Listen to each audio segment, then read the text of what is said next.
A crowded flight en route to Hong Kong is suddenly in big trouble over the South China Sea. The crew realizes they are facing a critical issue. One of the engines has completely shut down and won't turn on again. Then the situation gets even worse. The remaining engine is locked at full thrust and won't reduce its speed. The 200-ton jet, with 309 passengers, is now free-falling towards disaster into the South China Sea, unless the captain comes up with a solution. This is the story of Cathay Pacific Flight 780. April 13, 2010, Cathay Pacific Flight 780 left from Juanda International Airport in Surabaya, Indonesia, headed for Hong Kong International Airport at 8 a.m. local time that day. On board the Airbus A330 were 309 passengers and 13 crew members, including 2 pilots, 35-year-old Captain Malcolm Waters, who had 12 years of experience with Cathay Pacific and over 2,500 hours of flight time. The A330's co-pilot was 37-year-old First Officer David Hayhoe, who had joined Cathay Pacific 3 years earlier after spending over a decade with the Royal Australian Air Force. Hayhoe had around 1,000 hours of experience flying the A330. The aircraft itself was about 11 years old and was a common choice for medium to long-haul flights. Cathay Pacific had over 30 A330s, making it one of the major aircraft in their fleet at that time. Both pilots had flown this particular A330 to Surabaya the night before. For their return flight to Hong Kong, which was approximately 3,500 kilometers away, Captain Waters requested an additional 24,000 kilos of jet fuel on top of the existing 9,000 kilos, anticipating the needs of the journey. The weather conditions on the day of the flight were favorable, with clear skies forecasted, setting the stage for what was expected to be a smooth flight. However, this expectation was quickly overturned. The aircraft took off from Surabaya at 1:24 a.m. UTC, with First Officer Hayhoe at the controls and Captain Waters managing radio communications. During the ascent, the pilots first observed troubling signs as both engines started to show fluctuations in their engine pressure ratio, with particular issues noted in the second engine on the aircraft's right side. These fluctuations indicated that the engine was struggling to maintain the required thrust output. While dealing with thrust issues from one engine is a challenge, it was within the expected capabilities of the pilots to manage. However, the situation escalated about 30 minutes later when a critical warning appeared on the electronic centralized aircraft monitoring system. The fault messages displayed were Engine 2 control system fault and Engine 2 slow response. This meant that the engine was sluggish in reacting to changes in the thrust lever settings. With the aircraft at approximately 39,000 feet above sea level, the severity of the issue became unmistakable. In response, the captain reached out to the Air Traffic Control Center, seeking further insight into the fault readings. While the right engine continued to show the same issues, the readings from the left engine appeared normal, leading to the decision that it was safe for the flight to continue. This decision would test the pilot's skills as they navigated the increasingly challenging situation. The aircraft continued its journey, but troubles resurfaced just over an hour later, around 3:16 a.m., when the control system fault message for Engine 2 reappeared. This time, the warning also cautioned the pilots against making rapid thrust changes.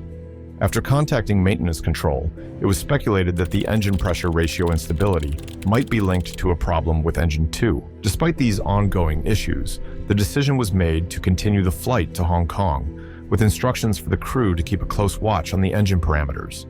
The strategy was to reach Hong Kong and then address the engine problems there. 2 hours passed without further significant issues, and the flight approached its destination. However, as the plane began its descent around 5:20 a.m. UTC and was about 110 nautical miles from Hong Kong International Airport, the situation deteriorated dramatically. First, the pilots heard a popping sound, followed by the scent of burning in the cockpit. Then, the electronic centralized aircraft monitoring system alerted them to a new problem: Engine 1 control system fault. Moments later, it reported a more severe issue: Engine 2 stall. These developments indicated critical engine malfunctions that posed a serious risk to the aircraft's safety as it neared its landing. When the electronic centralized aircraft monitoring system indicated a compressor stall in Engine 2, a serious and potentially hazardous malfunction, the flight crew immediately followed emergency procedures. They reduced the throttle of Engine 2 to idle and attempted to compensate by setting Engine 1 to maximum continuous thrust. Unfortunately, Engine 1 was unable to reach full power, achieving only about 37% of the necessary thrust. With one engine completely out and the other severely underpowered, the aircraft struggled to maintain altitude as it approached within 100 miles of the airport. The situation was dire. They were rapidly losing the ability to stay aloft and were on a potential collision course with the South China Sea. Recognizing the severity of their circumstances, the crew declared a pan-pan to air traffic control, which is an international standard urgency signal that the safety of onboard the aircraft is in jeopardy but does not require immediate assistance. This call prioritized their landing, requesting the shortest route to the airport. Captain Malcolm Waters took over the controls from First Officer David Hayhoe as they prepared for an emergency approach with limited engine power. Air traffic control granted them permission to approach at a higher than usual speed to compensate for the reduced power, allowing the aircraft to make it to the runway. The crew braced for a challenging landing under these compromised conditions. Just as the aircraft was about 45 nautical miles away from the airport and descending through 8,000 feet, another alarming message appeared on the electronic centralized aircraft monitoring system, Engine 1 stall. With both engines now compromised, the flight crew escalated their urgency call to a mayday, signaling a state of emergency. They were cleared to descend further to 3,000 feet. In response to the engine stall, they idled the thrust lever for Engine 1, much like they had previously done with Engine 2, effectively turning their aircraft into a glider that still required some engine power to ensure a safe landing. With no autopilot and the situation growing more critical, Captain Malcolm took full manual control of the aircraft. He aimed to maintain the aircraft's green dot speed of 202 knots, which is the optimal speed for maximizing glide distance when multiple engines fail. As they neared the airport, Captain Malcolm attempted to manipulate the thrust levers alternately to regain some control over the engines. Fortunately, he managed to restore partial functionality to Engine 1, which provided just enough power to keep the aircraft airborne. However, as they approached the airport, the aircraft's speed was still dangerously high. The captain tried to reduce the thrust, but the lever for Engine 1 was unresponsive, and the engine remained at about 74% thrust. Faced with a high-speed approach and close to the ground, the crew had to prepare for a landing that was significantly faster than safe standards typically allow. This situation required exceptional skill and precision to manage a potentially hazardous landing. In a bid to manage the situation, Captain Malcolm made a calm announcement to the passengers, instructing them to fasten their seatbelts due to a small problem with the engines, significantly downplaying the true severity of the situation. In reality, the aircraft was at risk of not only missing the runway, but potentially overrunning it and ending up in the sea.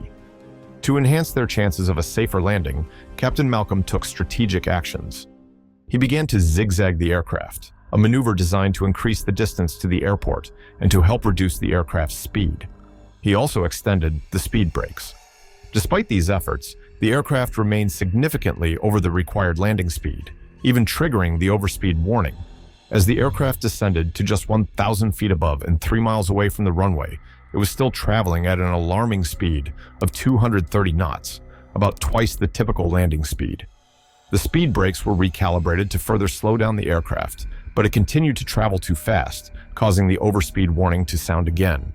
With the runway fast approaching, Captain Malcolm had successfully aligned the aircraft for landing, but now faced the critical challenge of controlling the impact, given the excessive speed.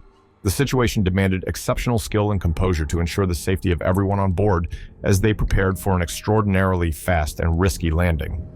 At approximately 1:45 p.m., Cathay Pacific Flight 780 touched down on the runway at a harrowing speed of about 231 knots, nearly twice the speed normally required for a safe landing.